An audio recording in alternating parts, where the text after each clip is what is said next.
Junior চিকিৎসকরা আরজি করে junior চিকিৎসকরা তারা একটি বৈঠক করতে চলেছেন এবং সেখানে সিনিয়র চিকিৎসকরাও থাকবেন।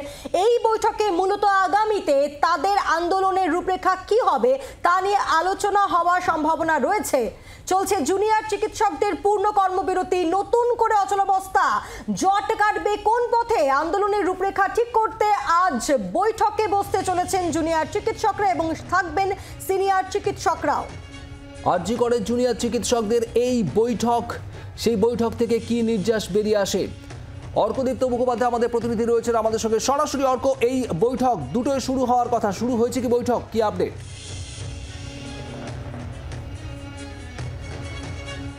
শুভদীপ, এখনো বৈঠক শুরু হয়নি, বৈঠক আর কিছুক্ষণের মধ্যেই শুরু হবে। আমার সঙ্গে এই মুহূর্তে রয়েছেন ডক্টর সৌম্যদীপ রায়। আমি একবার তাকে ডেকে নেবো, একটু সৌম্যদীপকে প্রথমে তার থেকেই জিজ্ঞেস করে নেব আজকে বৈঠকে কি আউটকাম হতে পারে। সৌম্যদীপ, আজকে এই বৈঠক রয়েছে ইন্ট্রা মাস কনভেনশন, শুধু আরজি করের মধ্যেই কর্মবিরতি থেকে ফিরে আসার কি কোনো সম্ভাবনা রয়েছে? কারণ কালকে আপনাদের সমাবেশে আমরা দেখছিলাম আপনাদের তরফ থেকে বলা হয়েছে যদি কর্মবিরতি থেকে ফেরেন সেক্ষেত্রে সাধারণ মানুষের কথা ভেবেই ফিরবেন। এই সম্ভাবনা কি আছে? এই নিয়ে কি আলোচনা হওয়ার সম্ভাবনা রয়েছে?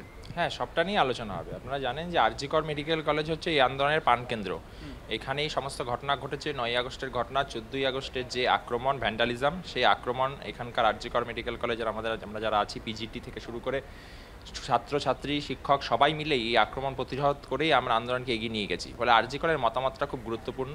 আরজি কর মেডিকেল কলেজের মধ্যে শিক্ষকরা কি ভাবছেন, আমাদের ইন্টার্নরা কি ভাবছেন, পিজিটিরা কি ভাবছেন, সমস্ত মতকে গণতান্ত্রিক প্রক্রিয়া এক করা খুবই জরুরি। সেই জন্যই এখন আন্দোলনের পরবর্তী কর্মপ্রক্রিয়া কি হবে, সিজওয়াক নিয়ে কি হবে, আন্দোলন কিভাবে চলবে, সবটা নিয়েই আলোচনার জন্য আজকে ধাপে ধাপে বিভিন্ন আলোচনা চলছে। তারই অংশ হিসাবে এই আলোচনা।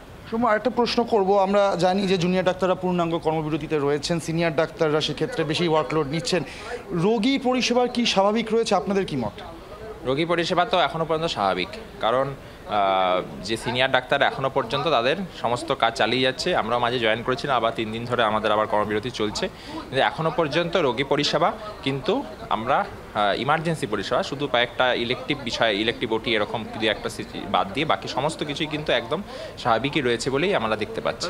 শেষ প্রশ্ন, কর্মবিরতি উঠতে পারে এই নিয়ে আলোচনা আজকে হচ্ছে? তার মানে সমস্তটা নিয়ে আলোচনা হচ্ছে, কারণ আন্দোলনের একটা অন্যতম অংশ তো কর্মবিরতি। ফলে কর্মবিরতি নিয়ে আলোচনা হবে, আন্দোলনের পরবর্তী রূপরেখা নিয়ে আলোচনা হবে, সবটা নিয়ে আলোচনা।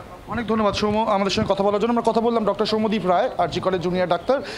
যেটা ওনারা বলছেন শুভদীপ, সেটা পরিষ্কার যে সবটা নিয়ে আলোচনা হবে এবং অবশ্যই করে কর্মবিরতি উঠিয়ে নেওয়া হবে কিনা বা তুলে নেওয়া হবে কিনা, গত 3 দিন ধরে যে কর্মবিরতিতে তারা রয়েছেন সেটা নিয়ে কিন্তু আলোচনা রাখতেই হচ্ছে। অর্ক, তুমিও নজর রাখো।